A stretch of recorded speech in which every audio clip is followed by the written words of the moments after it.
الحمد لله نحمده ونستعينه ونستغفره ونؤمن به ونتوكل عليه ونعوذ بالله من شرور أنفسنا ومن سيئات أعمالنا ونعوذ بالله من شرور أنفسنا ومن سيئات أعمالنا من يهده الله فلا مضل له ومن يضلله فلا هادي له ونشهد أن لا إله إلا الله وحده لا شريك له ونشهد أن سيدنا وسندنا وحبيبنا ومولانا محمدا عبده ورسوله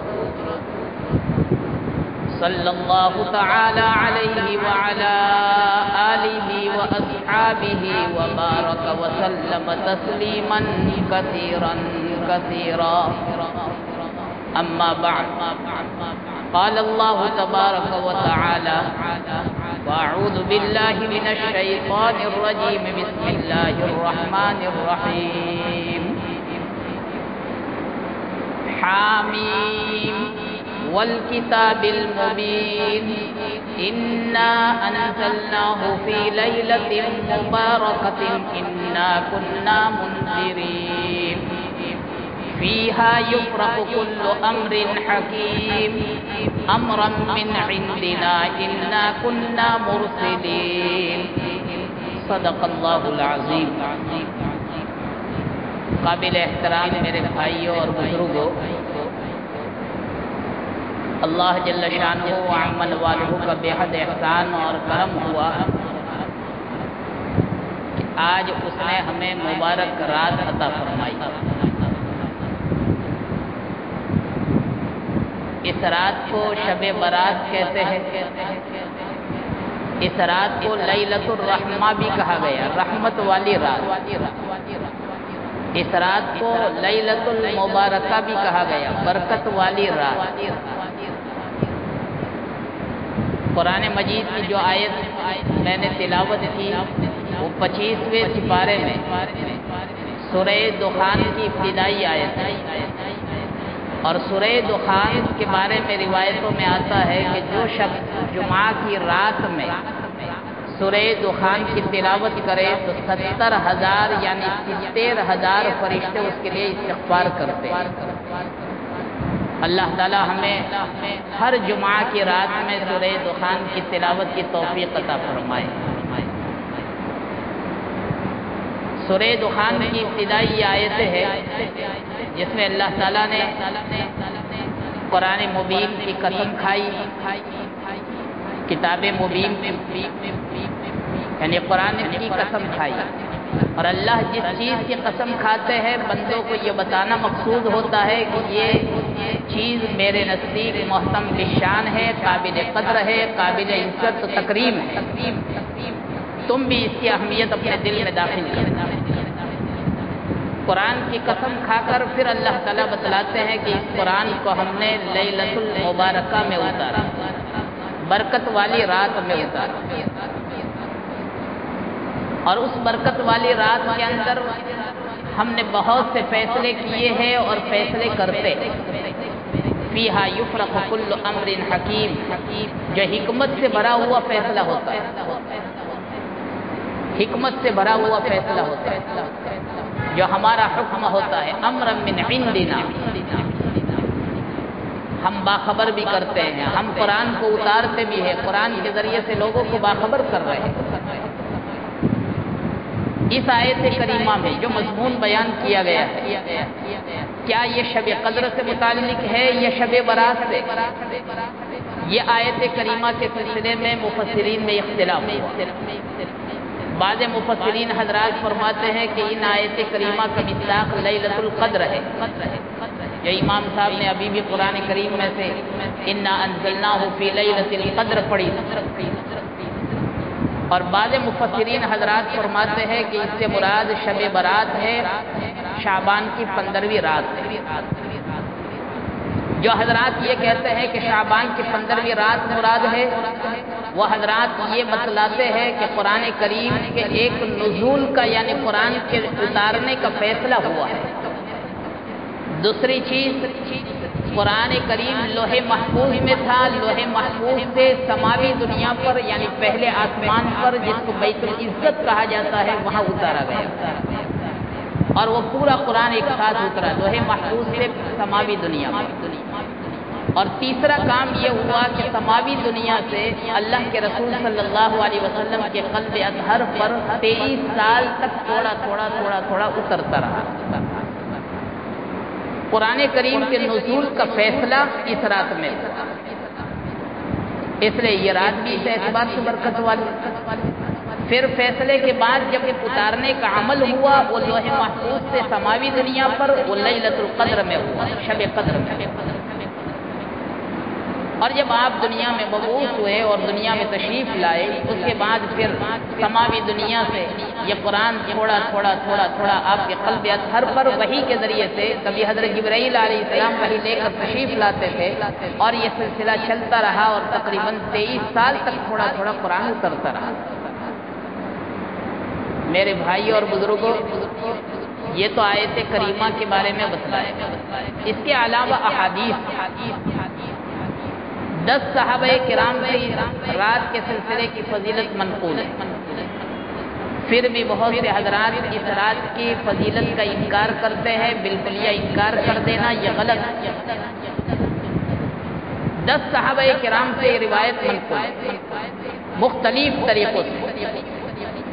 کبھی تو اللہ کے رسول صلی اللہ علیہ وسلم نے ارشاد فرمایا، ما من لیلۃ بعد لیلۃ القدر، لیلۃ القدر کے بعد کوئی رات ایسی افضل نہیں ہے جو شعبان کی یہ 15ویں رات، افضل من لیلۃ نصف شعبان،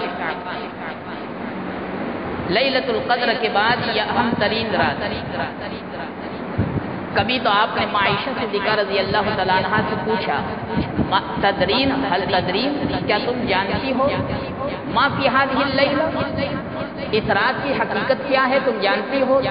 ظاہر بات ہے کہ یہ ایک انداز ہوتا تھا سوال کا، سوال کا جواب بھی آپ ہی خود ارشاد فرماتے تھے، لیکن متوجہ کرنا مقصود ہوتا تھا۔ پھر آپ نے ارشاد فرمایا کہ سنو، اس رات کے اندر پورے سال میں جتنے پیدا ہونے والے ہیں ان کا لسٹ تیار ہوتا ہے، جتنے مرنے والے ہیں ان کا لسٹ تیار ہوتا ہے، اور ہر ایک کے نام اعمال آسمان میں اٹھا کر لے جائے جاتے ہیں، اللہ کے سامنے پیش کیے جاتے ہیں، اور ہر ایک کی مقررہ رزق، ہر ایک کا مقررہ رزق آسمان سے اترتا ہے اس رات کے اندر، یعنی اس کا فیصلہ کیا جاتا ہے۔ یہ پیدا ہونے والوں کے لسٹ کے تیار ہونے کی رات، مردوں کے بارے میں لکھے جانے کی رات، روزی کے بارے میں مقرر ہونے کی رات ہے۔ اس لیے عائشہ صدیقہ رضی اللہ تعالیٰ عنہ فرماتی ہے، ایک مرتبہ 15ویں رات تھی، آپ کی باری میرے گھر تھی، اتفاق سے میں سو گئی، اچانک آنکھ کھلی تو میں نے دیکھا کہ حضور موجود نہیں ہے۔ میرا خیال یہ ہوا کہ شاید آپ کسی اور بیوی کے یہاں چلے گئے۔ میں دیکھنے کے لیے باہر نکلی، تلاش کرتے کرتے جنت البقیع کے قریب تک پہنچی۔ میں نے دیکھا کہ آپ تشریف لا رہے، دوڑی تیزی کے ساتھ میں گھر میں آ کر سو گئی، لیکن سانس پھول رہی تھی اور حضور نے دیکھ لیا۔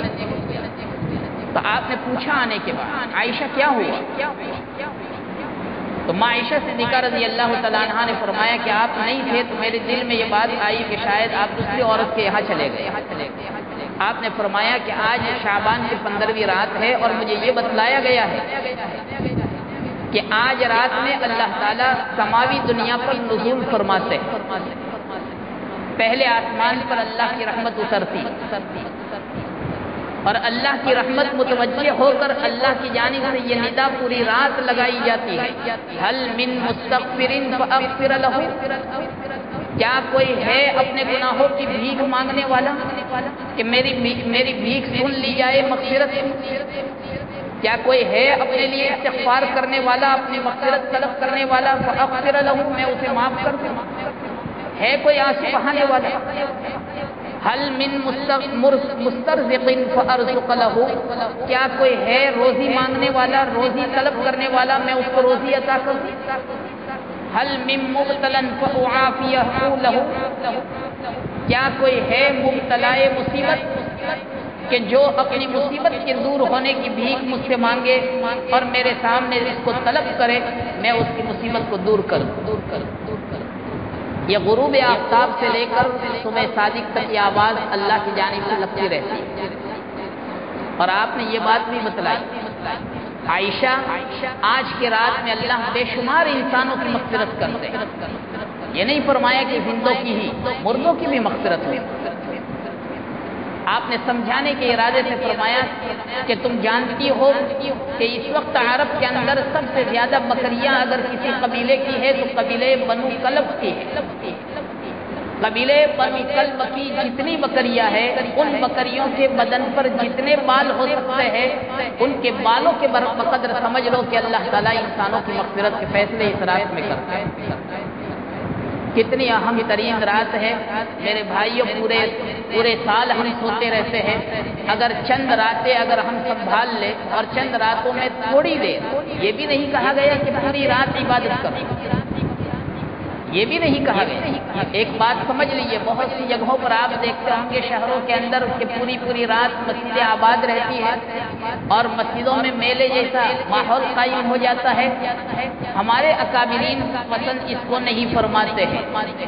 سنت طریقہ یہ ہے گھر میں عبادت نہیں جائے، سنت طریقہ یہ ہے کہ گھر میں عبادت کی جائے۔ اللہ کے رسول صلی اللہ علیہ وسلم نے اس موقع پر جو عبادت کی ہے وہ تنہائی میں کی، اور اس کو مثال سے یہ سمجھاتے ہیں کہ جیسے کوئی بادشاہ یہ کہے کہ میں تم سے تنہائی میں ملنا چاہتا ہوں، تم فلاں وقت میں اکیلے میرے پاس آنا، تو آدمی خوشی میں آپے سے باہر ہو جائے گا۔ بادشاہ مجھ سے آج تنہائی میں بات کرے، سب کو ہٹا دیں گے اور مجھ سے تنہائی میں ملیں گے، وہ اپنے مقام اور مرتبے کی اہمیت کو سمجھنے لگتا ہے کہ میرا کیا ویلیو ہو گیا بادشاہ کی نظر میں۔ اب ایسے موقع پر وہ بندہ اگر اپنے ساتھ 50 آدمیوں کو لے کر جائے تو کیا بادشاہ اس سے خوش ہوگا؟ اور بادشاہ اس کے ساتھ جو بے تکلف ہو کر بات کرنا چاہتا تھا، اپنائیت کے ساتھ بات کرنا چاہتا تھا، وہ اپنائیت کے ساتھ وہ بات ہو سکے؟ یہی حال سمجھایا جاتا ہے۔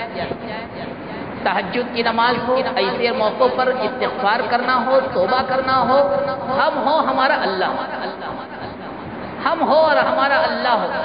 اس لیے بزرگوں نے کتابوں میں لکھا ہے اس پوری رات کے اندر اگر 5 منٹ 10 منٹ بھی فارغ کر لی اور تنہائی میں فارغ کی، ہم ہو اور ہمارا اللہ ہو، ہم اللہ سے بات کر رہے ہو، یہ ہے سنت پر عمل کرنا۔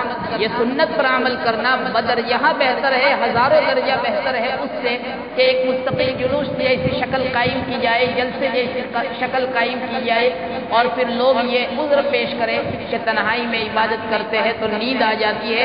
1000 نیند ہماری وہ افضل ہے کہ صرف اس میں سے 10 منٹ نکال کر ہم جاگ کر سنت کے مطابق یہ عمل کر لے اور اللہ کے ساتھ راز و نیاز کی بات ہو رہی ہو، ہم ہو اور ہمارا اللہ ہو، کوئی ہمارے پاس نہ ہو۔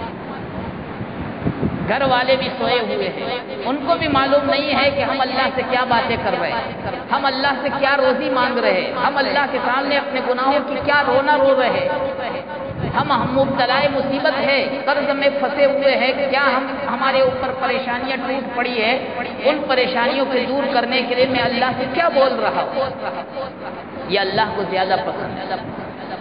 اس لیے میرے بھائی اور بزرگوں، اس رات میں پوری رات جاگنا اور جاگنے کی رات سمجھنا، جاگنے کی رات نہیں، یہ عبادت کی رات ہے، یہ حلوے کی رات نہیں ہے، یہ جلوے کی رات ہے۔ بہت سے لوگ یہ سمجھتے ہیں کہ میٹھا بناؤ، حلوہ بناؤ اور کھاؤ، یہ شیطان اپنا حصہ اندر ڈال دیتا ہے، شیطان اپنا حصہ اس کے اندر شامل کر لیتا ہے کہ ایسے کام میں لگاؤ کہ جس کی وجہ سے اللہ کے جلوے سے یہ دور ہو جائے۔ جیسے کسی کے یہاں انتقال ہو جائے، اللہ کا حکم اس وقت یہ متوجہ ہوتا ہے کہ میراث میں لگو، وراثت کی تقسیم میں مشغول ہو جاؤ اور جس کا جو حق ہے وہ حق ادا کرو بہنوں کا۔ اور اس کی بیٹی کا حق ہے تو اس کی بیٹی کا حق ادا کرو، اس کی بیوی کا ہے اس کی بیوی کا حق ادا کرو۔ شیطان آ جاتا ہے کہ ابھی تو تیجا کرنا ہے، اس کی فکر کرو، 10واں کرنا ہے، 40واں کرنا ہے، برسی منانا ہے، ایسے کاموں میں لگا دیتا ہے جس کی وجہ سے اللہ کا جو اصل حکم ہوتا ہے وہ حکم سے آدمی دور ہو جاتا ہے۔ علماء نے لکھا ہے جو آدمی سنت سے ہٹ کر زندگی گزارنے کی کوشش کرے گا، رسومات کی شکل کی ہو یا بدعت کی شکل کی ہو، وہ سنت سے اور شریعت سے ہٹ جائے گا۔ اور دین نام ہے حدود کی حفاظت کا، دین نام ہے حدود کی حفاظت کا، جو حدود بیان کی گئی ہے اسی حدود کے مطابق زندگی گزارنا۔ اللہ تعالی ہمیں اس رات کی قدردانی کی توفیق عطا فرمائے اور اس رات کو صحیح طریقے سے گزارنے کی توفیق دے کہ 5 منٹ بھی 10 منٹ بھی اگر اللہ کے سامنے ہم نے اپنے لیے فارغ کر دیا، اگر گھر جا کر امید نہیں ہے یہیں پر پڑھ لیجیے، 2 رکعت صلاۃ الحاجت پڑھیے اور اپنی مغفرت کے لیے اللہ کے سامنے مانگ لیجیے۔ پوری رات بیدار ہونے رہنا ضروری نہیں ہے، 10 منٹ 15 منٹ بھی فارغ ہو کر اللہ کے سامنے مشغول ہوئیے۔ صلاۃ الحاجت صلاۃ التوبہ پڑھ کر اللہ کے سامنے آئندہ کے لیے کچھ مانگیے، اور ماضی میں جو گناہ ہو چکے ہیں، جو کوتاہیاں ہو چکی ہے، ہم گناہ سے لبریز ہیں، گناہوں میں ڈوبے ہوئے ہیں۔ آج پوری دنیا کے اندر گناہ ہی گناہ ہے۔ حضرت مفتی شفیع صاحب رحمۃ اللہ علیہ اس کو اس مثال سے سمجھاتے تھے کہ جیسے ایک گھر کے اندر گیس کا باٹل چالو کر لیا جائے اور گیس کھول لیا جائے، بس ایک ماچس کی سلائی کی ضرورت ہے، دیا سلائی کی، ایک دیا سلائی جلاؤ فوراً پتہ چل جائے گا کہ یہ گیس ہے یا آگ ہے۔ شکل گیس کی ہے، حقیقت میں آگ ہے۔ یہ گناہ دنیا کے اندر گیس کی شکل میں بھرے ہوئے ہیں۔ ایک اللہ کے کوڑے کی ضرورت ہے، ایک اللہ کا کوڑا اگر متوجہ ہو جائے تو معلوم ہو جائے کہ یہ تو گناہ ہی گناہ ہے۔ اسی لیے قرآن کہتا ہے ان الذین یأکلون اموال الیتامی ظلما انما یأکلون فی بطونہم نارا، جو ظالم لوگ یتیم کا مال کھاتے ہیں اور اپنے پیٹوں میں بھرتے ہیں، یہ مال نہیں کھا رہے ہیں، یہ کھانا اپنے پیٹ کے اندر نہیں بھر رہے، ظاہر میں کھانا ہے، حقیقت میں وہ آگ ہے، دوزخ ہے۔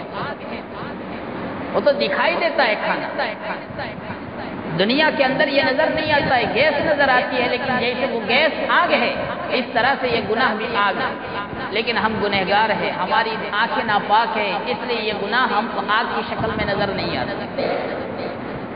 حضرت امام ابو حنیفہ رحمۃ اللہ علیہ کے بارے میں مشہور ہے، کوئی بھی آدمی وضو کرتا تھا اور امام صاحب وضو کرتے ہوئے دیکھتے تھے تو امام صاحب کو نظر آتا تھا، اللہ نے وہ پاک نظر عطا فرمائی، ان کو نظر آتا تھا کہ یہ منہ دھو رہا ہے، آنکھ سے جتنے بھی گناہ کیے ہیں وہ گناہ دھو رہے ہیں، منہ کے راستے سے زبان کے راستے سے جتنے گناہ کیے ہیں کلی کرتے وقت وہ دھل رہے، ہاتھ دھو رہا ہے وضو کرتے وقت میں امام صاحب کو نظر آتا تھا، امام ابو حنیفہ رحمۃ اللہ علیہ کو، کہ ہاتھ سے جو گناہ کیے ہیں وہ ہاتھ کے گناہ دھل رہے ہیں، پاؤں سے گناہ دھل رہے ہیں، یہ دھلتے ہوئے نظر آتے ہیں۔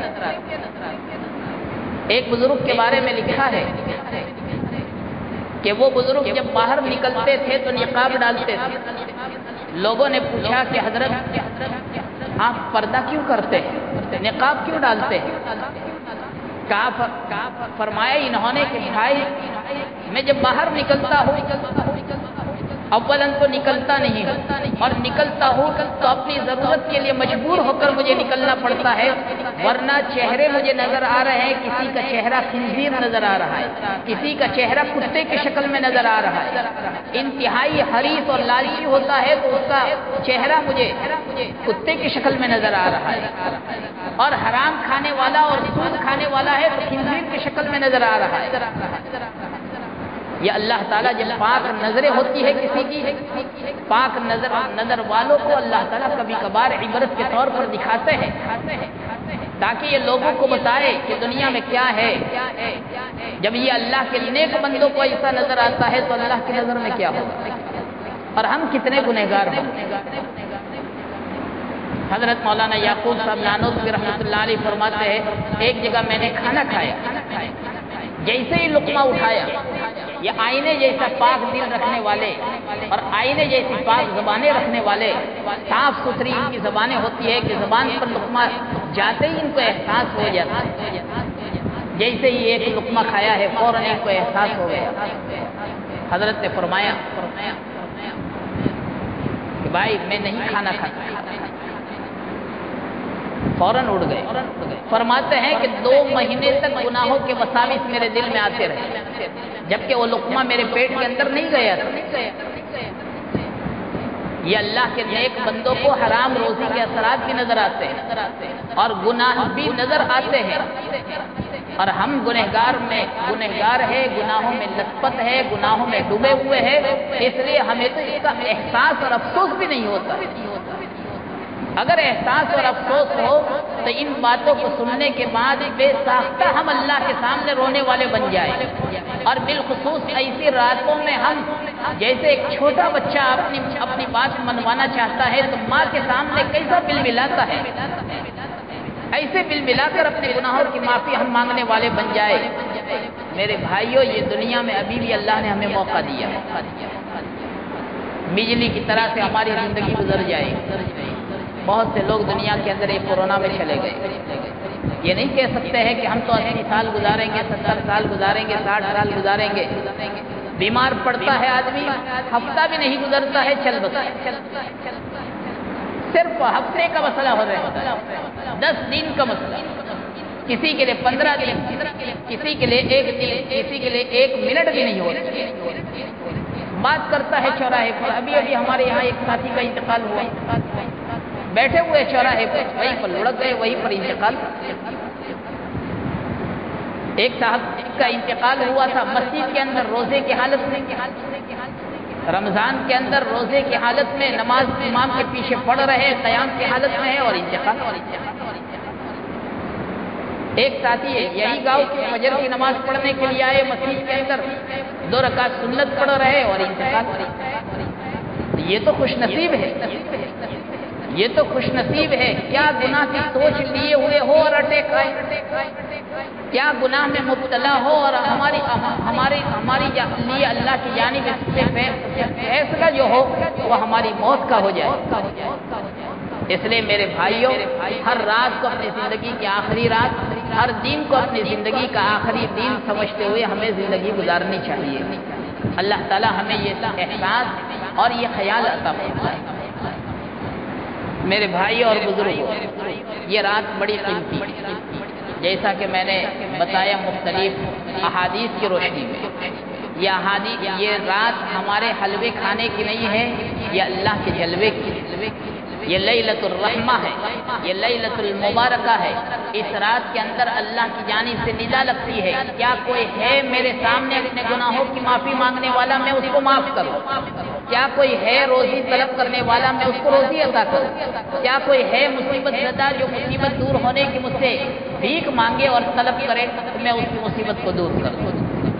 اس لیے ہمیں اس رات کی قدر کرنی چاہیے اور اللہ کے سامنے خوب ہماری اپنے گناہوں کی معافی کی طلب کرنی چاہیے، اور اپنے سے جتنا ہو سکے صرف اپنے لیے نہیں، اپنے مرحومین کے لیے، اپنے گھر والوں کے لیے، اپنے متعلقین کے لیے، محبت رکھنے والوں کے لیے بھی مغفرت کی دعائیں مانگنی چاہیے۔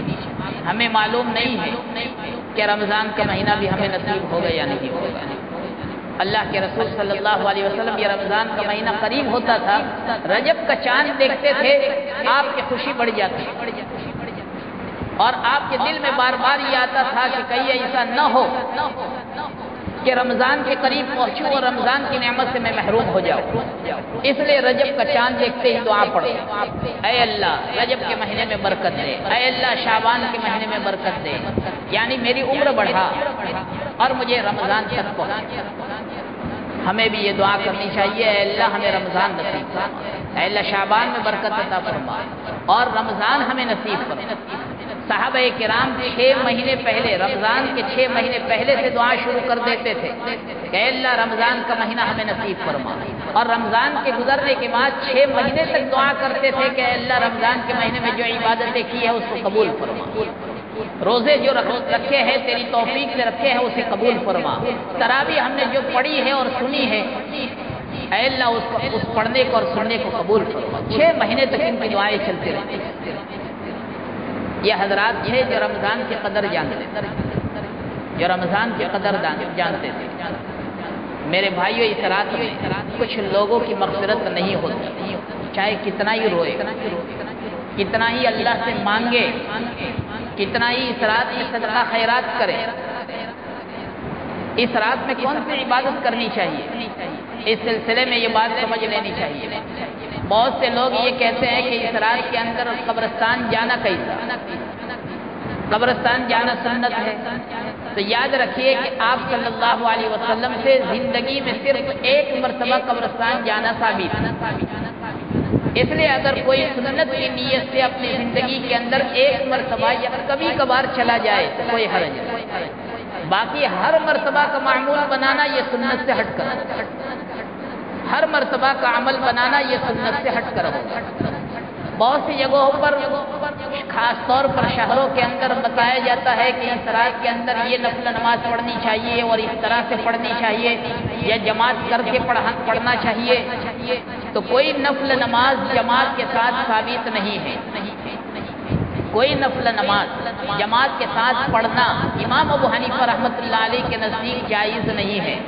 فرض نماز پڑھی جاتی ہے، تراویح کی نماز پڑھی جاتی ہے، صلاۃ الکسوف پڑھی جاتی ہے، سورج گرانا ہو تو ایسے موقع پر نماز پڑھی جاتی ہے، استسقاء بارش طلب کی جائے تو اس موقع پر جماعت کے ساتھ نماز پڑھی جاتی ہے، جنازے کی نماز پڑھی جاتی ہے۔ باقی کوئی نماز چاہے صلاۃ التسبیح کی ہو یا کوئی اور نفل نماز ہو وہ جماعت کے ساتھ نہیں پڑھی جاتی۔ اپنے اعتبار سے صلاۃ الحاجت پڑھیے، صلاۃ التوبہ پڑھیے، اللہ کے سامنے مانگیے۔ اس رات میں ہمیں کوشش یہ کرنی چاہیے کہ 5-10 منٹ ہی صحیح قرآن کی تھوڑی دیر کے لیے تلاوت کرنی چاہیے۔ اس کے بعد پھر ذکر کرنا چاہیے، ذکر بھی کرے، کلمہ طیبہ کا ذکر کیجیے، تیسرے کلمے کا ذکر کیجیے، چوتھے کلمے کا ذکر کیجیے، استغفار پڑھنا چاہیے، استغفر اللہ استغفر اللہ استغفر اللہ، یا استغفر اللہ ربی من کل ذنب واتوب الیہ، یا استغفر اللہ الذی لا الہ الا هو الحی القیوم واتوب الیہ۔ سید الاستغفار بھی ہے، اللهم انت ربی لا الہ الا انت خلقتنی وانا عبدک وانا علی عہدک ووعدک ما استطعت۔ یہ جو سید الاستغفار ہے اس کو پڑھنا چاہیے۔ اور یہ طویل استغفار جو سید الاستغفار ہے نہیں پڑھ سکتے ہیں تو صرف استغفر اللہ استغفر اللہ استغفر اللہ کی ایک تسبیح پڑھی، یہ بھی توبہ ہے۔ اور استغفار کرنے سے اللہ سب کچھ لیتے ہیں۔ فَقُلْتُ اسْتَغْفِرُوا رَبَّكُمْ إِنَّهُ كَانَ غَفَّارًا، استغفار کرو تمہارا رب تمہیں معاف کر دے گا۔ يُرْسِلِ السَّمَاءَ عَلَيْكُمْ مِدْرَارًا، موسلادھار بارش بھی اللہ دے گا استغفار کرو گے۔ وَيُمْدِدْكُمْ بِأَمْوَالٍ وَبَنِينَ، مال نہیں ہے اولاد نہیں ہے مال بھی اللہ دے گا، اولاد نہیں ہے اولاد بھی اللہ دے گا۔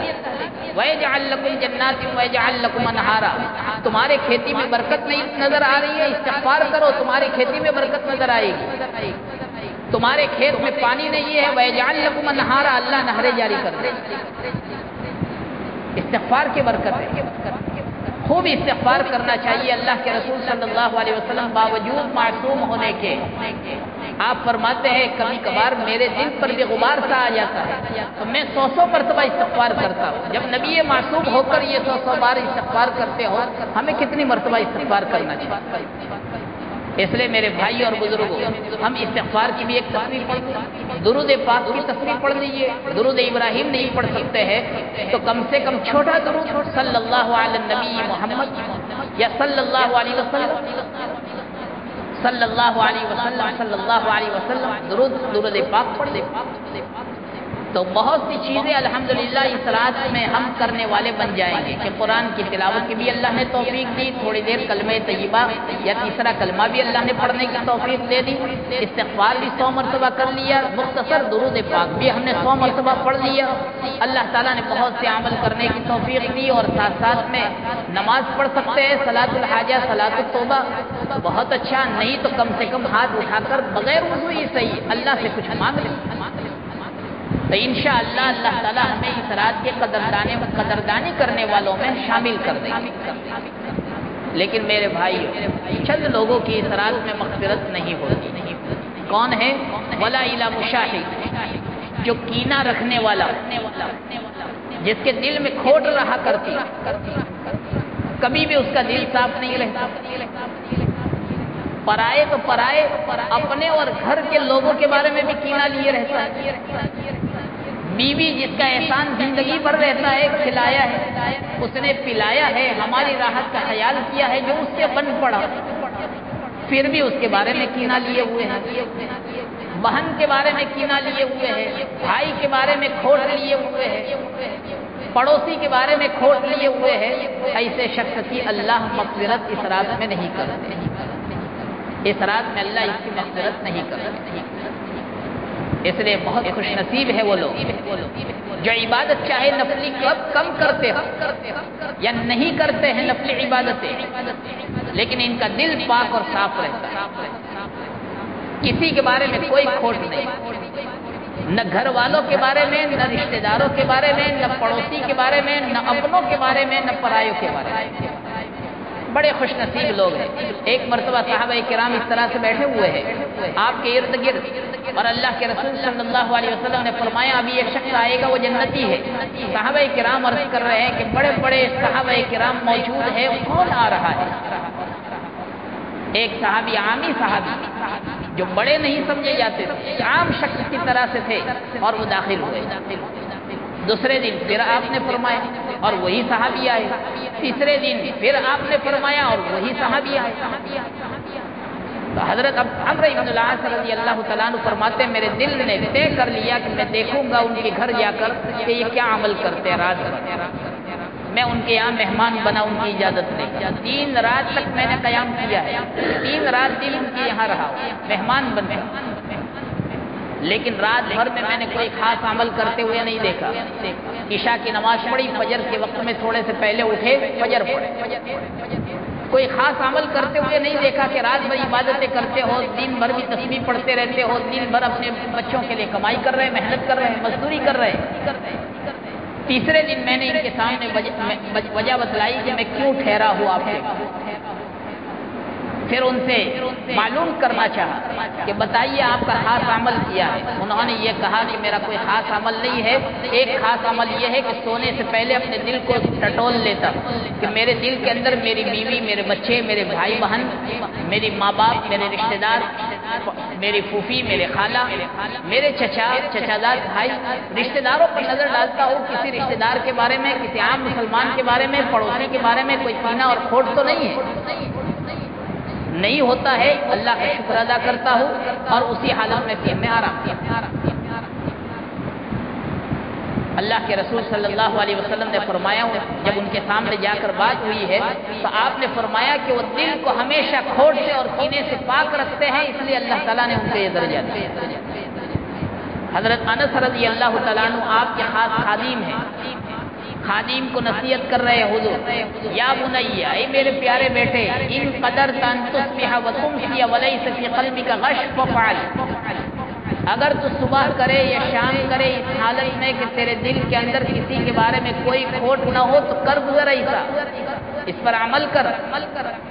ان ذالک من سنتی، یہ میری سنت ہے، یہ میرا طریقہ ہے کہ میرا دل ہمیشہ ہر ایک کے بارے میں پاک اور صاف ستھرا رہتا ہے، کسی کے بارے میں دل کے اندر کھوٹ نہیں رکھتا ہوں۔ ان ذالک من سنتی من احب سنتی فقد احبنی، جس نے میری سنت سے پیار کیا اس نے مجھ سے پیار کیا، من احبنی، جس نے مجھ سے پیار کیا کان معی فی الجنہ، وہ میرے ساتھ جنت کے اندر ہوگا۔ یہ تو حضور کی سنت ہے، حضور کا دل صاف ستھرا رہتا تھا، کسی کے بارے میں کھوٹ آپ کے دل کے اندر کینہ نہیں ہوتا تھا، تو یہی طریقہ ہم اپنائیں گے تو اللہ کے نبی کی سنت کو اپنانے والے ہوئے، اور اللہ کی سنت، اللہ کے نبی کی سنت کو اپنانے والا یہ اللہ کے نبی سے محبت کرنے والا ہے، اور جو اللہ کے نبی سے محبت کرنے والا ہوگا وہ جنت کے اندر اللہ کے نبی کے ساتھ۔ اللہ تعالی ہمیں اس کے مطابق زندگی گزارنے کی توفیق عطا فرمائے۔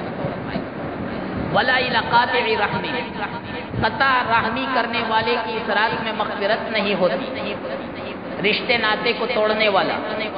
قرآن کہتا ہے والذین ینقضون عہد اللہ من بعد میثاقہ ویقطعون ما امر اللہ به ان یوصل، جس رشتے کو جوڑنے کا اللہ نے حکم دیا ہے، جس رشتے کو جوڑے رکھنے کا اللہ نے حکم دیا ہے کہ رشتے کو جوڑے رکھو، کوئی توڑ رہا ہو، سل من قطع، جو توڑ رہا ہے اس کے ساتھ بھی تم جوڑے رکھو۔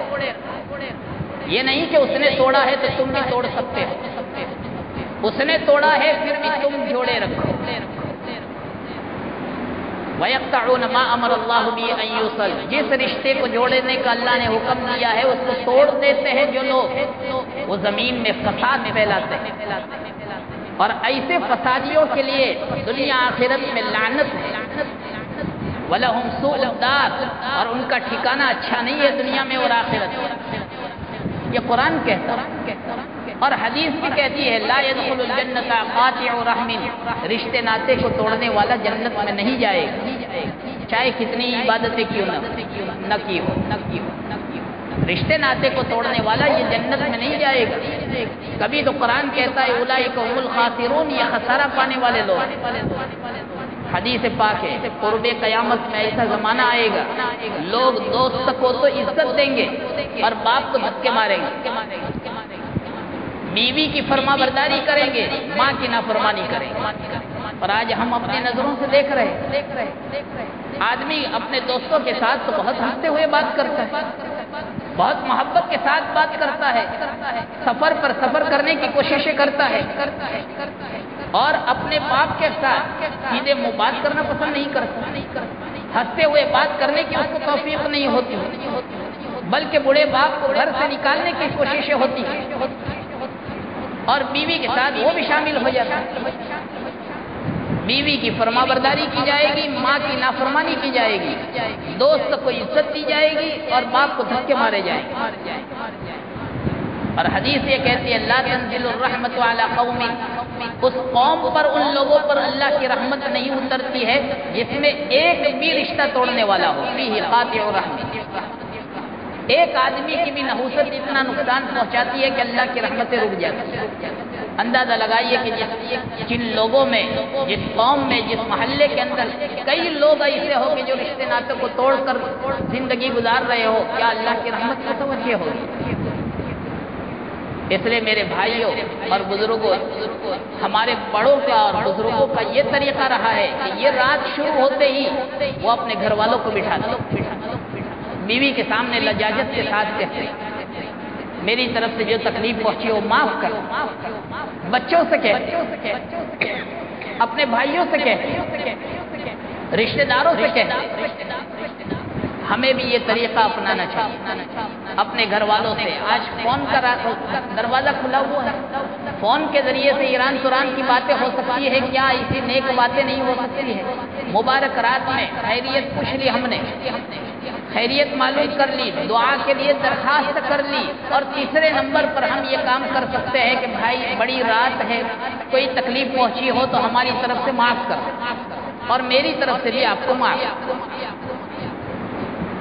دعا کے لیے درخواست کر سکتے ہیں، سلام کلام کر سکتے ہیں، کوئی بیمار ہے، بیمار کی عیادت بھی ہو سکتی ہے فون کے ذریعے سے۔ حدیث پاک میں آتا ہے کہ رات کے وقت میں اگر رات کی ابتدا میں کسی بیمار کی بیمار پرسی کر دی تو 70,000 فرشتے مغفرت کے لیے دعا کرتے اور صبح تک کرتے رہتے۔ تو ہم تو چاہتے ہی ہیں کہ فرشتے ہمارے لیے استغفار کرنے میں شامل ہو جائیں۔ کسی کی بیمار پرسی کر لی، دعا کی درخواست کر لی، اپنے لیے معافی تلافی کی بات کر لی، اپنے گھر والوں سے بھی معافی تلافی کرنی چاہیے، بالخصوص رشتہ دار جتنے بھی ہو۔ تیسرے نمبر پر ولا العاق والدین، حالانکہ والدین رشتہ داری ہے، پھر بھی مستقل طور پر حضور نے فرمایا کہ جو والدین کا نافرمان ہے اس کی تو بالخصوص اس رات میں اللہ تعالیٰ مغفرت نہیں کرتا۔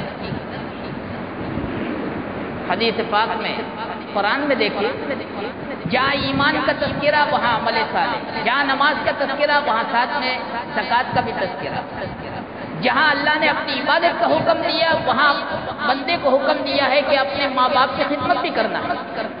وَقَضَىٰ رَبُّكَ أَلَّا تَعْبُدُوا إِلَّا إِيَّاهُ وَبِالْوَالِدَيْنِ إِحْسَانًا، میری عبادت کرنا ہے اور اپنے ماں باپ کی خدمت کرنا ہے۔ حدیث پاک میں آتا ہے کہ جو آدمی چاہتا ہو کہ میری عمر میں برکت ہو اور میری روزی میں برکت ہو، کون نہیں چاہتا؟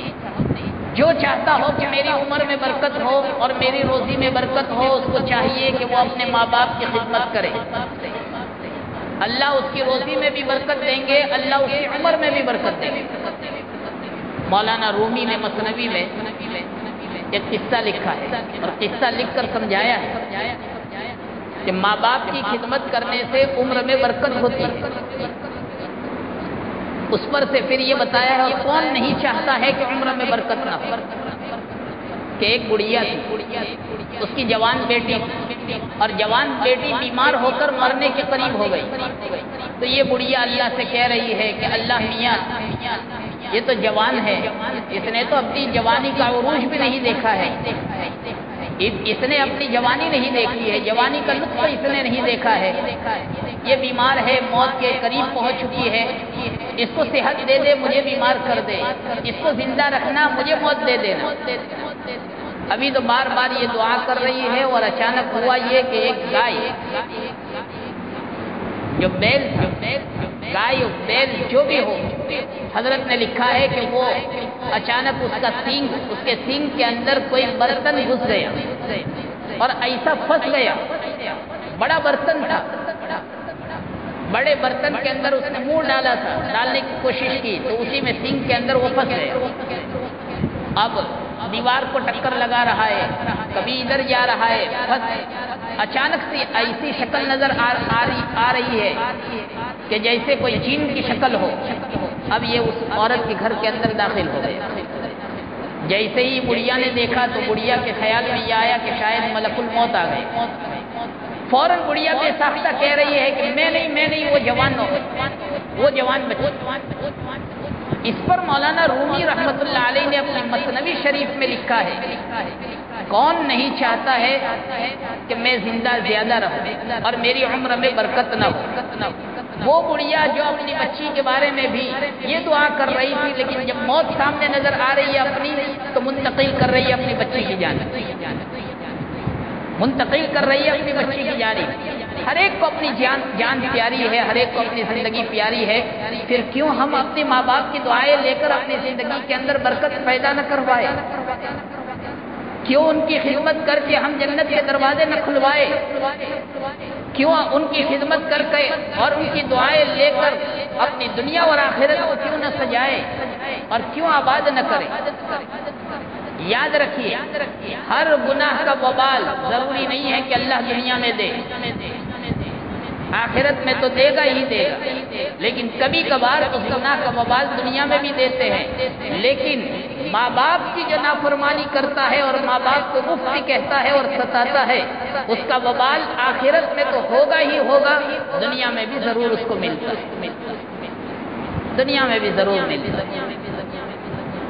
لیکن میرے بھائیو، آج ہر آدمی اپنے ماں باپ کی خدمت کو بوجھ سمجھ رہا ہے، چاہے عالم ہو چاہے غیر عالم ہو، چاہے دیندار ہو یا غیر دیندار ہو، چاہے ایمان والا ہو چاہے بے ایمان۔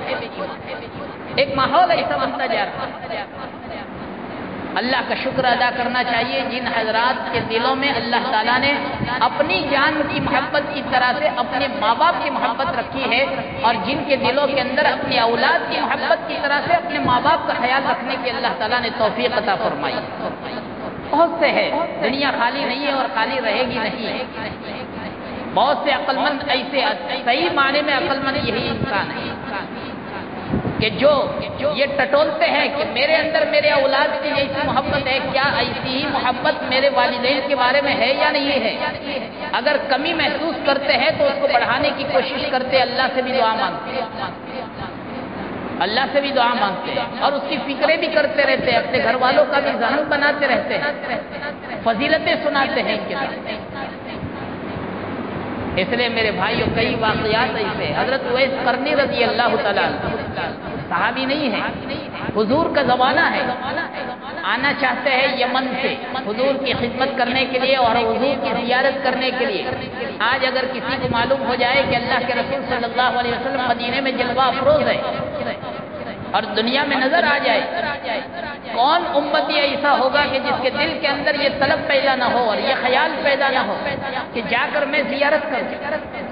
یہ حضرت اویس قرنی، ماں بیمار ہے ان کی، ماں کی خدمت کے خاطر یہ حضور کی زیارت نہیں کرتے، حضور سے اجازت لی، میری ماں بیمار ہے، میں خدمت کرنا بھی چاہتا ہوں، اس لیے کہ آپ کا اور اللہ کا حکم ہے، اور دوسری طرف آپ کی زیارت کی چاہت بھی۔ آپ نے فرمایا ماں کی خدمت کرو۔ ماں کی خدمت کرتے رہے، حضور کی زیارت نہیں کر سکے، دیکھ نہیں سکے۔ دنیا سے جانے سے پہلے حضور اکرم صلی اللہ علیہ وسلم نے حضرت عمر فاروق رضی اللہ تعالیٰ عنہ سے کہا، دیکھو میرے دنیا سے جانے کے بعد اویس نام کا ایک شخص آئے گا، قرن سے آئے گا، یمن سے حج کرنے کے لیے آئے۔ حج کے قافلے جب آنے لگے، قرن سے آئے تو معلوم کرنا کہ اویس نام کا کوئی شخص ہے، اگر مل جائے اس کا حلیہ ایسا ہوگا، مل جائے تو اس سے اپنے لیے دعا کروا۔ جب آئے ہیں حضرت اویس قرنی رضی اللہ تعالیٰ عنہ دور خلافت میں، حضرت عمر رضی اللہ تعالیٰ عنہ کی، حضرت عمر رضی اللہ تعالیٰ عنہ نے ان سے ملاقات کی اور ان سے اپنے لیے دعا کی درخواست۔ علماء نے لکھا ہے کہ جب ماں باپ کی خدمت کرتا ہے اللہ اویس قرنی کی طرح سے اس کو مستجاب الدعوات بنا دیتے، وہ جو مانگتا ہے اللہ اس کی مراد پوری کرتے، جو مانگتا ہے اللہ اس کی مراد پوری کرتا ہے۔ ماں باپ کی خدمت کر کے تو دیکھیے کہ تمہاری ہر مراد پوری ہوتی ہے یا نہیں ہوتی۔ ولا الی مدمن خمر، شراب پینے والے کی بھی اللہ تعالیٰ مغفرت نہیں کرتا۔ اللہ تعالیٰ جنت کے اندر شراب طہور پلائیں جس میں نشہ نہیں ہوگا، بہترین شراب ہوگی، دودھ کی نہریں ہوگی، شراب کی نہریں ہوگی۔ جو یہاں پیے گا وہ وہاں کی شراب سے محروم رہے گا۔ اور دنیا کے اندر بھی اس لیے کہ شراب یہ ایسی چیز ہے کہ جو تمام برائیوں کی جڑ ہے، ام الخبائث۔ شراب پیے گا بیوی کو طلاق بھی دے سکتا ہے، شراب پیے گا اپنے بچوں سے بھی لڑ سکتا ہے، شراب پیے گا اپنی جان بھی کھو سکتا ہے۔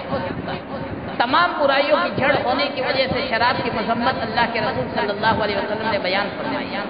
جو چیز بھی ہماری جسم کے لیے، ہماری جان کے لیے نقصان دہ تھی یا دوسروں کی جانوں کے لیے نقصان دہ تھی، تمام چیزوں سے اللہ کے رسول صلی اللہ علیہ وسلم نے روکا۔ یہ ہماری شریعت عین فطرت کے مطابق ہے۔ جو ہمارے جسم کے لیے مفید نہیں تھی ان تمام چیزوں سے اللہ کے نبی صلی اللہ علیہ وسلم نے روکا ہے اور منع فرمایا۔ ابھی میرا قریب میں احمد آباد جانا ہوا، حضرت مولانا قمر الزمان صاحب دامت برکاتہ ان کے تشریف آوری کے موقع پر، تو احمد آباد کے ایک بڑے مفتی صاحب تھے،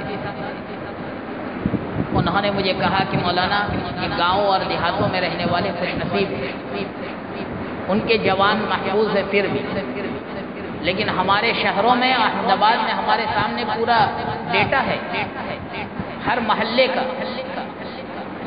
اکثر نوجوان اس وقت شراب کے بہاؤ میں جا رہے ہیں، نشے کے بہاؤ میں، اور ایسے گانجے اور کیا کیا چیزیں نکلی ہوئی ہے کہ دوست کو، اس کے ساتھ بیٹھنے والے دوست کو پتہ نہیں ہوتا ہے کہ میرا دوست اور میرا ساتھی نشے کا عادی ہے، دوست کو پتہ نہیں ہوتا۔ 2,000 روپے تولہ ملتی ہے، اتنی مہنگی چیزیں ہوتی ہے۔ سائیکل کا ٹیوب وغیرہ ہوتا ہے، اس کے اوپر وہ سفوف پاؤڈر لگایا ہوا ہوتا ہے، بات کرتا ہے، نکال کر سونگھ لیتا ہے، دوست کو پتہ بھی نہیں چلتا ہے کیا سونگا رومال کے ساتھ، وہ سمجھتا ہے کہ ناک صاف کر دیا اور اسی میں وہ نکال کر سونگتا رہتا ہے۔ اور حال یہ ہوتا ہے، انہوں نے بتایا کہ بڑے بڑے مسلم ڈاکٹروں کے ذریعے سے تحقیق ملی ہم کو کہ یہ نشے کی وجہ سے 3 سے 4 سال کے اندر حالت یہ ہو جاتی ہے کہ دماغ جو ہے وہ پگھلنے لگتا ہے، اور جیسے سردی یہ دماغ میں سے اتر کر ناک کے راستے سے آتی ہے، اس طرح سے یہ دماغ بھی پگھل کر ناک کے راستے سے پیپ کی شکل میں اور منہ کے راستے سے نکلتا رہتا ہے۔ دماغ کسی کام کا نہیں رہتا ہے، چین سکون اور رات کی نیند اس کی اڑ جاتی ہے اور بیکار ہو جاتی ہے، سکون سے سو نہیں سکتا ہے، چین اور نام کی چیز نہیں ہوتی۔ شہروں میں چلے جاتے ہیں تو بیچارے یہی نوجوان مل کر کہتے ہیں مولانا سکون نہیں ہے، مولانا رات کی نیند نہیں آتی، بے چینی کی کیفیت رہتی ہے، بے چینی کسی کیفیت رہتی ہے۔ صرف نماز پڑھنے سے سکون نہیں مل جائے گا، ایک طرف نماز پڑھتے ہیں اور دوسری طرف ایسے غلط چیزوں کے عادی بھی بنے ہوئے ہیں۔ اگر یہ غلط چیزوں کے عادی ہونے سے نکل جائے اور صرف اللہ کے رسی کو مضبوطی کے ساتھ پکڑ لے تو یقیناً سکون ہے۔ اللہ بذکر اللہ تطمئن القلوب۔ اس لیے میرے بھائی اور بزرگوں، ہمیں ہمارے نوجوان بچوں کا بہت خیال رکھنے کی ضرورت ہے۔ بہت خیال رکھنے کی ضرورت ہے۔ حضرت مفتی سعید احمد صاحب نور اللہ مرقدہ فرماتے تھے یورپ بھی فکر میں ہے، یورپ بھی آج فکر میں ہے، اور وہ یہ کہتے ہیں کہ 10 ایئر یعنی 13 سے لے کر 19 تک، 13 سال کی عمر سے لے کر 19 سال کی عمر تک، یہ 3 ایئرس جتنے بھی ہے اس میں بچہ ہمارے نظروں کے سامنے رہے، سائے کی طرح سے ہمارے سامنے رہے، اور اس عمر کے اندر یہ اگر اچھائی میں ڈھل گیا، اخلاق میں ڈھل گیا، ہماری فرما برداری میں اور اللہ کی فرما برداری میں اور اللہ کے نبی کی فرما برداری میں ڈھل گیا، پھر دنیا میں کہیں بھی بھیجنا ہو بھیجیے آپ پڑھنے کے لیے، وہ بچہ آپ کا ہی ہے، کبھی ضائع نہیں ہوگا، وہ بچہ صحیح اللہ کا بندہ ہی بن کر زندگی گزارے گا، وہ اللہ کی بندگی کو چھوڑ کر زندگی نہیں گزارے گا، مطمئن ہو جائیے۔ لیکن یہ عرصہ جو جوانی کا ہے وہ بہت سنبھالنے کا، پھر ہم خون کے آنسو بہاتے ہیں بچہ میرا نہیں ہے، بچے کو پڑھایا لیکن بچہ میرا نہیں ہے، ایسی بہو لایا ہے جو اپنی پسند کی لایا ہے اور اس نے زندگی گزاری ہے، اس کا ظاہری اعتبار سے تو کیریئر اچھا ہو گیا لیکن ہماری زندگی اجڑ گئی۔ یہ ہم نے ہی کلہاڑی اپنے پاؤں پر مارتے ہیں، ہم ہی اپنی کلہاڑی سے اپنے پاؤں توڑتے ہیں۔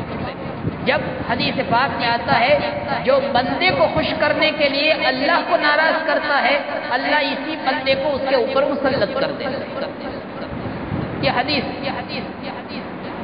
بندے کو خوش کرنے کے لیے اللہ کو جو ناراض کرتا ہے، اللہ اسی بندے کو اس کے اوپر مسلط کر دیتا ہے، وہ ناک میں دم کر دیتا ہے۔ اس لیے میرے بھائیوں، اللہ کو راضی کرنے کی کوشش کیجیے، اور اللہ کی رضا اسی میں ہے، اپنے اولاد کی تربیت کیجیے، اور اپنی اولاد کی تربیت اگر ہو رہی ہے اللہ کا شکر ادا کیجیے۔ اولاد اگر آپ کی ہے تو یہ اولاد انشاءاللہ بڑھاپے میں بھی آپ کی رہے گی۔ اگر یہ اولاد آج اللہ کے بندے بن کر زندگی گزار رہی ہے تو انشاءاللہ بڑھاپے میں بھی وہ اللہ کا صحیح بندہ اور سچا بندہ اور اللہ کے نبی کا سچا امتی بن کر، اور ان کا بھی فرما بردار ہمارا بھی فرما بردار بن کر انشاءاللہ زندگی گزارے گا، کہ جسے دیکھ کر بھی ہمارا دل مچل رہتا ہوگا کہ یہ بچہ انشاءاللہ مجھے امید ہے کہ دنیا میں بھی میری خیر خیریت لیتا رہے گا، اور میرے مرنے کے بعد ڈھیر سارا انشاءاللہ ثواب بھی قبر میں پہنچاتا رہے گا۔ اس لیے میرے بھائی روپیے پیسے کمانا آج کل آسان ہے، اس لیے کہ جو قرب قیامت میں دنیا جائے گی زمین سونا اگلے گی، زمین سونے کے بھاؤ سے ہوگی، زمین سونا اگلے گی، قیمتی سے قیمتی ذخائر نکلتے رہیں گے، زکوٰۃ وصول کرنے کے لیے کوئی رہے گا نہیں، زکوٰۃ کا مستحق نظر نہیں آئے گا۔ آج ہم دیکھ رہے ہیں بوڑھوں کے پاس کیا تھا، آج ایک عامی آدمی ایسی زندگی گزار رہا ہے کہ بادشاہ کو ایسے کپڑے میسر نہیں ہے، بادشاہ کو ایسے گھر میسر نہیں تھا، ایسے ٹھنڈا ماحول میسر نہیں تھا گرمی کے موسم میں، ایسا سکون والا گھر میسر نہیں تھا۔ آج اللہ تعالیٰ نے دنیا کے اعتبار سے کیا نہیں نوازا۔ اس لیے پیسہ اصل نہیں ہے، اپنے اولاد کی فکر کیجیے، اولاد ہماری اور اللہ کی فرما بردار ہے یا نہیں ہے، ہماری اولاد شراب کے نشے میں تو نہیں جا رہی ہے، ہماری اولاد ہمارے ہاتھوں سے نکل تو نہیں رہی ہے۔ اللہ تعالیٰ ہمیں اپنے اولاد کی صحیح تربیت کرنے کی توفیق عطا فرمائے۔ یہ چند چیزیں میں نے بتائی ہے، شرک بھی ہے، شرک میں وہ کافر بھی داخل ہے کہ جو ایمان میں داخل ہی نہیں، اور شرک میں وہ ایمان والے بھی داخل ہے کہ جو ظاہر میں تو کلمہ پڑھتے ہیں لیکن قبروں پر جا کر پیروں سے مانگتے ہیں، وہ اللہ کے ساتھ اور غیروں کو شریک کر رہے ہیں۔ اولاد نہیں ہے تو ہم اللہ ہی سے مانگیں گے، اللہ کے سوا کسی اور سے مانگ رہے ہیں، یہ اللہ کے ساتھ شریک کر رہے ہیں۔ ان اللہ لا یغفر ان یشرک بہ ویغفر ما دون ذلک لمن یشاء، اللہ ہر گناہ کو معاف کرے گا لیکن شرک کو کبھی معاف نہیں کرے گا۔ اور اس رات کے اندر بھی ایسا شرک کرنے والا جو ہوتا ہے، اللہ اسے شرک کرنے والا چاہے ظاہر میں ایمان والا ہو، چاہے اللہ کے سامنے مغفرت کی بھیک مانگ رہا ہو، اللہ اسے شرک کرنے والے کو بھی معاف نہیں کرتے ہیں۔ اللہ تعالیٰ شرک سے، بدعت سے، رسم و رواج سے اور ایسی بیماریوں سے کہ جو اللہ کو ناراض کرنے والی ہے، اللہ کے نبی صلی اللہ علیہ وسلم کو ناراض کرنے والی ہے، ان تمام چیزوں سے ہماری حفاظت فرمائے۔ وآخر دعوانا ان الحمد للہ رب العالمین۔ درود شریف پڑھیے۔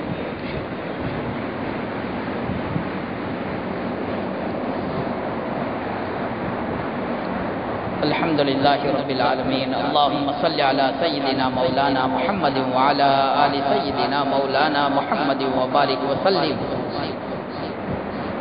ربنا ظلمنا أنفسنا وإن لم تغفر لنا وترحمنا لنكونن من الخاسرين. ربنا ظلمنا أنفسنا وإن لم تغفر لنا وترحمنا لنكونن من الخاسرين. ربنا لا تؤاخذنا إن نسينا واخطأنا. ربنا ولا تحمل علينا إصرا كما حملته على الذين من قبلنا. ربنا ولا تحملنا ما لا طاقة لنا به. واعف عنا واغفر لنا وارحمنا أنت مولانا فانصرنا على القوم الكافرين. رب ارحمهما كما ربياني صغيرا. رب ارحمهما كما ربياني صغيرا. رب ارحمهما كما ربياني صغيرا. ربنا هب لنا من أزواجنا وذرياتنا قرة أعين واجعلنا للمتقين إماما. ربنا هب لنا من أزواجنا وذرياتنا قرة أعين واجعلنا للمتقين إماما.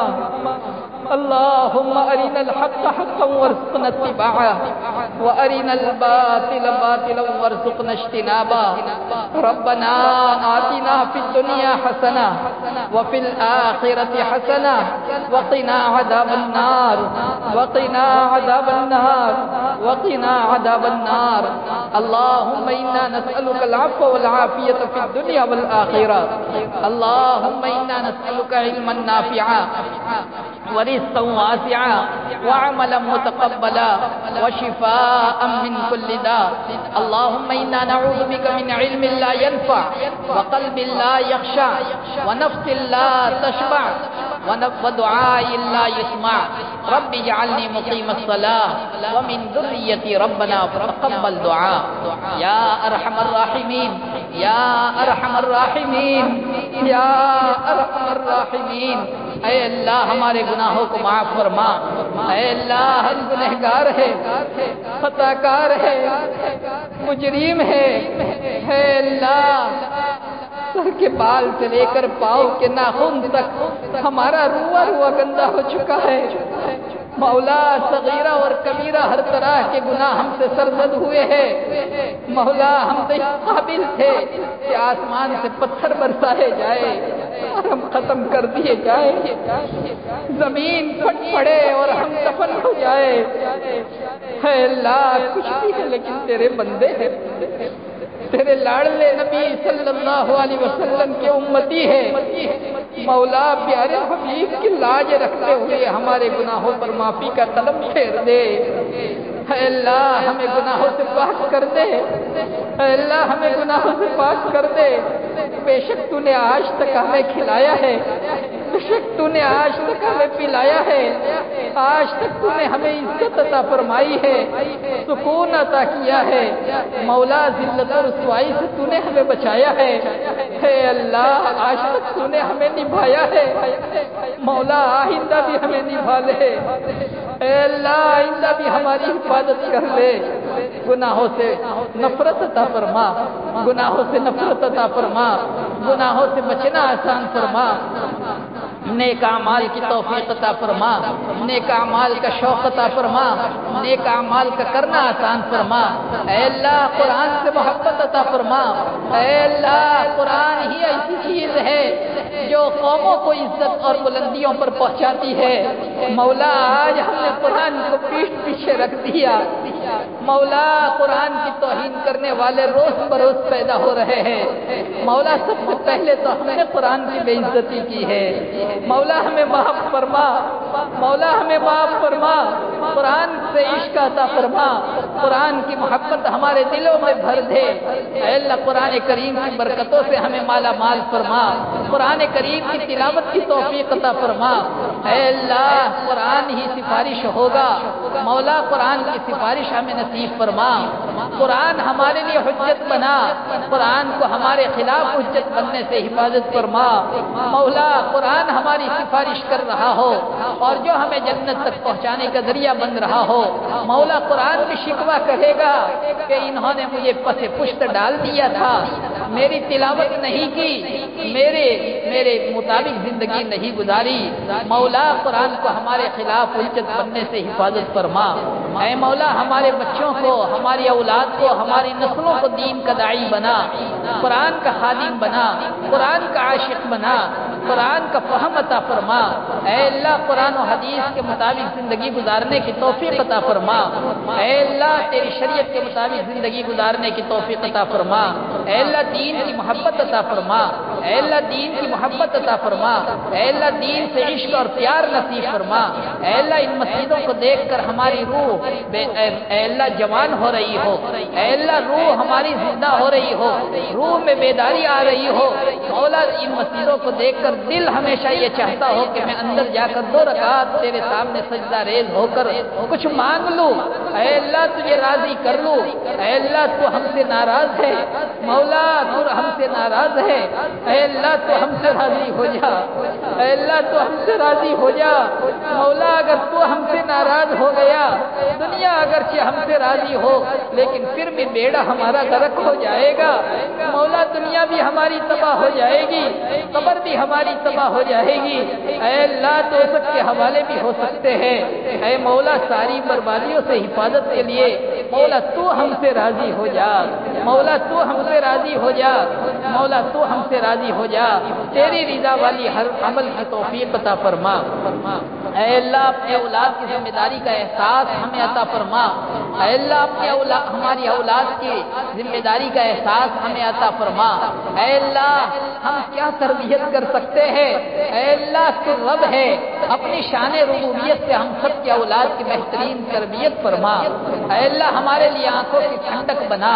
اے اللہ نفس اور شیطان کی شرارتوں سے ہماری اور ان کی بھی حفاظت فرما۔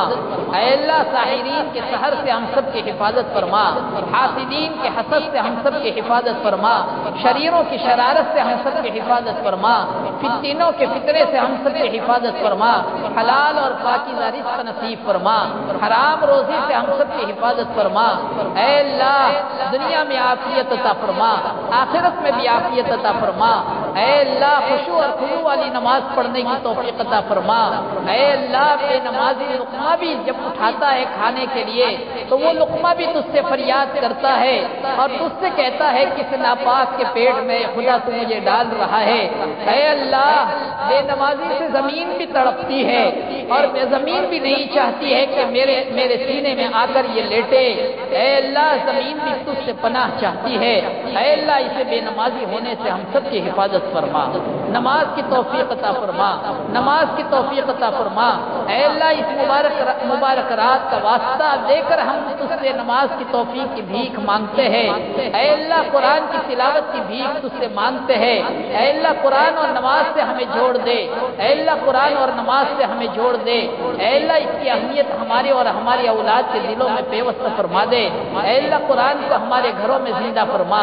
اے اللہ دین کے تذکروں کو ہمارے گھروں میں زندہ فرما۔ اے اللہ دین کو زندہ فرما۔ اے اللہ گھروں میں جو بھی نحوستیں ہمارے گھروں میں آ چکی ہو، اے اللہ جھگڑے اور فتنے آ چکے ہو، خاندانوں میں آ چکے ہو، اے اللہ عافیت کے ساتھ اپنی قدرت سے ان تمام کو دور فرما اور ختم فرما۔ اے اللہ پڑوسی کو اپنا ہمارا بنا دے، اے اللہ رشتہ داروں کو ہمارا اپنا بنا دے، اے اللہ جو ناراض ہو ان کو راضی فرما دے۔ اے اللہ ہر ایک کے بارے میں دل کو پاک اور صاف رکھنے کی توفیق عطا فرما، کھوٹ سے ہمارے دل کو صاف فرما، کینہ حسد کینہ غیبت بغض سے ہم سب کی حفاظت فرما۔ اے اللہ روزی میں خوب برکت عطا فرما۔ اے اللہ ہم سب پریشان ہیں، ہماری پریشانیوں کو دور فرما۔ ہر ایک کی جس لائن سے پریشان ہے اے اللہ ان کی پریشانیوں کو دور فرما۔ اے اللہ جو ضرورت مند ہے ہر ایک کی ضرورت کو تو سب سے زیادہ جانتا ہے مولا، ہر ایک کی ضرورت کو غیب سے مولا تو پورا فرما، اپنی قدرت سے اپنے فضل سے مولا ہر ضرورت کا غیب سے تکفل فرما۔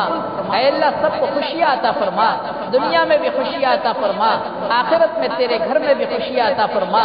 مولا موت کا کڑوا گھونٹ ہر ایک کو پینا ہے، مولا موت کا کڑوا گھونٹ ہر ایک کو پینا ہے، مولا موت کا کڑوا گھونٹ ہر ایک کو پینا ہے۔ مولا موت کے وقت ہماری حفاظت فرما، ہماری اولاد بھی دیکھ کر کچھ نہ کر سکے گی، کچھ نہیں کر سکے گی، صرف دل جلا سکتی ہے۔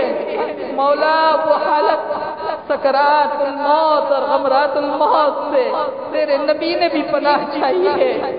مولا اس کڑے وقت میں ہماری حفاظت فرما، مبارک حالت میں مبارک وقت میں ہماری موت آئے، مولا زبان پر کلمہ جاری ہو، قلب ایمان سے لبریز ہو، جنت کا دیدار کر رہے ہو، تیرے فرشتے جنت کی خوشخبری دے رہے ہو۔ مولا قبر میں لیٹنے کے بعد قبر ہمارے لیے تنگ نہ ہو جائے، مولا قبر میں عذاب نظر نہ آئے۔ مولا ہم تو چھپکلی جیسی مخلوق سے بھی ڈر جانے والے لوگ ہیں، آخرت کے عذاب کو کیسے برداشت کر سکیں گے؟ مولا جو ہمارے مرحوم رشتہ دار قبروں میں جا چکے ہیں وہ آس لگائے بیٹھے ہوں گے، امید لگائے بیٹھے ہوں گے، مولا ان سب کی مغفرت فرما، ان سب کے قبر کو جنت کا باغ بنا دے۔ مولا تو ہی جانتا ہے ان کی قبروں میں کیا ہو رہا ہوگا۔ اے اللہ ان کی قبروں کو جنت کا باغ بنا دے، اے اللہ ان کی قبروں کو جنت کا باغ بنا دے، اے اللہ ان کی قبروں کو جنت کا باغ بنا دے۔